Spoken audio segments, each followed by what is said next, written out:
नमस्कार। अच्छा, कभी ये ख्याल आया है कि आज की इस भागदौड़ भरी जिंदगी में कामयाबी का असली मतलब क्या होता है? सदियों पहले अयोध्या के राजकुमारों को एक ऐसी शिक्षा मिलती थी जो सिर्फ किताबी नहीं थी, बल्कि जिंदगी जीने की कला सिखाती थी। तो आज हम उसी पारंपरिक गुरुकुल में चलेंगे और उन सबकों को जानेंगे जो आज भी हमारे लिए उतने ही काम के हैं। चलिए इस अनोखी यात्रा पर निकलते हैं।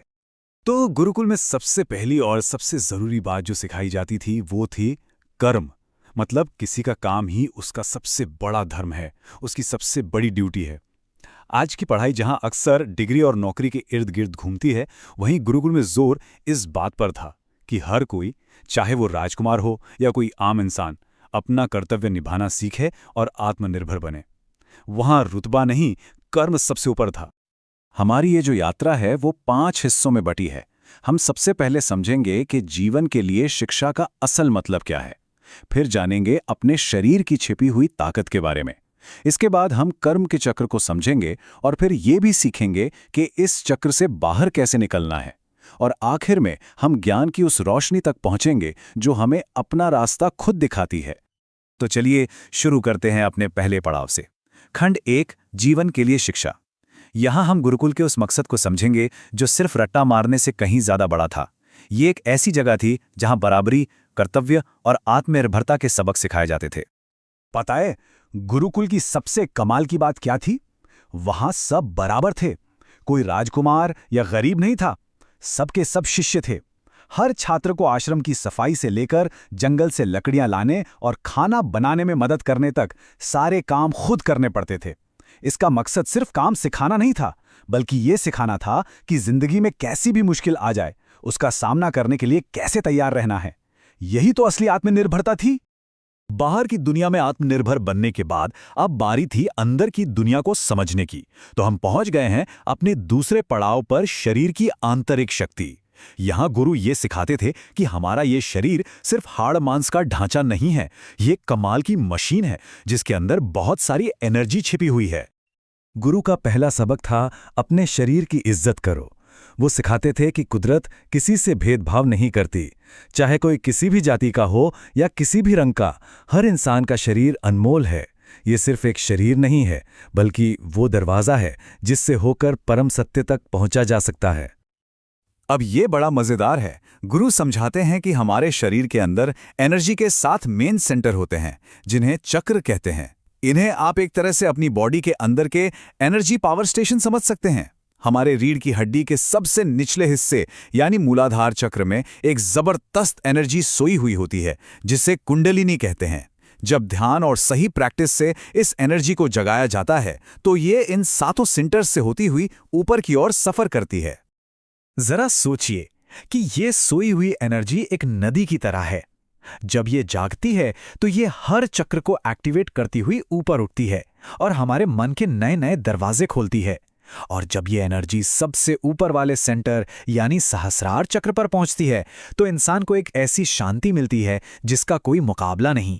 ये वो स्टेज है जहां मन के सारे ताले टूट जाते हैं और इंसान समय की हदों के पार देख सकता है। जब राजकुमारों ने शरीर और उसकी एनर्जी के राज को समझा तो उनके मन में एक और गहरा सवाल उठा, भाई हम जो भी काम करते हैं उसका होता क्या है? और इसी के साथ हम अपनी यात्रा के तीसरे पड़ाव पर आ गए हैं, कर्म का चक्र। चलिए अब सही गलत और आत्मा के इस कभी न खत्म होने वाले सफर को समझते हैं। यहां गुरु ने पुण्य और पाप को इतने आसान शब्दों में समझाया कि कमाल है। पुण्य मतलब किसी के दुख को कम करना, उसे खुशी देना, प्यार करना। और पाप मतलब किसी को तकलीफ देना, किसी का दिल दुखाना। बस इतनी सी बात है। गुरु आगे बताते हैं कि हम सिर्फ ये शरीर नहीं हैं। हमारे अंदर जो असली मैं है, जिसे जीवात्मा कहते हैं, वो कभी नहीं मरता। शरीर तो बस एक कपड़े की तरह है जिसे आत्मा एक जन्म के बाद बदलकर दूसरा पहन लेती है। ये आत्मा समय की एक लंबी नदी में एक मुसाफिर की तरह है जो जन्मों जन्मों तक सफर करती रहती है। और यहाँ गुरु एक बहुत चौंकाने वाली बात बताते हैं। वो कहते हैं कि सिर्फ बुरे काम ही नहीं बल्कि अच्छे काम भी हमें बांधते हैं। एक लोहे की जंजीर है तो दूसरी सोने की, लेकिन हैं तो दोनों ही जंजीरें जो आत्मा को जन्म मरण के चक्कर में फंसाए रखती हैं। सच्ची आज़ादी के लिए इन दोनों से ऊपर उठना पड़ता है। तो इससे एक बहुत ज़रूरी सवाल खड़ा होता है, अगर अच्छे और बुरे दोनों ही कर्म हमें बांधते हैं तो फिर कोई आज़ाद कैसे होगा? आइए अब इस आज़ादी के रास्ते को खोजते हैं। और यही वो सवाल है जो राजकुमार राम अपने गुरु से पूछते हैं कि भाई जब काम तो करना ही पड़ेगा और हर काम का कोई ना कोई नतीजा होगा, तो इस चक्कर से बाहर कैसे निकलें, इस बंधन से छुटकारा कैसे मिलेगा? इस बड़े सवाल के जवाब में गुरु कर्म के बंधन को काटने के दो बड़े आसान रास्ते बताते हैं। पहला है भक्ति, मतलब अपने हर काम को भगवान को सौंप दो और फल की चिंता मत करो। और दूसरा है साक्षी भाव, यानी अपने ही कामों को ऐसे देखो जैसे कोई और कर रहा हो, एक दर्शक बनकर। साक्षी भाव को गुरु एक बहुत ही सिंपल एग्जाम्पल से समझाते हैं। वो कहते हैं, देखो मैं तुम्हें पढ़ा रहा हूं, पर साथ ही मैं ये भी देख रहा हूं कि वशिष्ठ नाम का एक आदमी पढ़ा रहा है। जब कोई इस तरह अपने कामों को देखने लगता है तो वो मैं कर रहा हूं वाला घमंड खत्म हो जाता है, और जब घमंड नहीं होता तो कर्म का कोई बंधन भी नहीं बनता। और बस इसी के साथ राजकुमारों की पढ़ाई पूरी होती है और हम पहुंचते हैं अपने आखिरी पड़ाव पर, खंड 5, ज्ञान का प्रकाश। चलिए अब गुरु का वो आखिरी उपदेश सुनते हैं जो इस पूरी शिक्षा का निचोड़ है। सा विद्या या विमुक्तय। गुरु कहते हैं कि सच्ची पढ़ाई वो नहीं जो दिमाग में बस जानकारी भर दे, बल्कि वो है जो हमें हर तरह की टेंशन, हर तरह के बंधन से आज़ाद करे। असली ज्ञान वो है जो हमें अंदर से फ्री महसूस कराए। ये गुरु का आखिरी और सबसे दमदार मैसेज है, आत्मद्वीपो भव, मतलब अब तुम खुद अपनी रोशनी बनो। इसका अर्थ है कि अब किसी के आदेशों पर आंख बंद करके मत चलो, बल्कि अपने ज्ञान और अपनी समझ का इस्तेमाल करके खुद तय करो कि सही रास्ता क्या है और तुम्हारा कर्तव्य क्या है। जाने से पहले गुरु जिंदगी के 3 कर्जों की याद दिलाते हैं, देव ऋण, पितृ ऋण और आचार्य ऋण। और जब शिष्य पूछते हैं कि गुरु दक्षिणा में क्या चाहिए, तो गुरु का जवाब सच में दिल छू लेता है।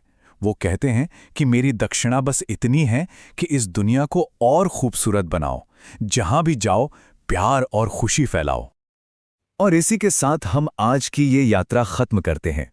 गुरु का वो अंतिम पाठ आज हम सब के लिए एक सवाल बन जाता है। कर्तव्य, खुद को जानने और आज़ादी का ये जो प्राचीन ज्ञान है, इसे हम अपनी मॉडर्न जिंदगी में कैसे इस्तेमाल कर सकते हैं, अपने काम में, अपने रिश्तों में और खुद के साथ अपने रिश्ते में। इसका जवाब हम सभी को अपने अंदर ही खोजना है।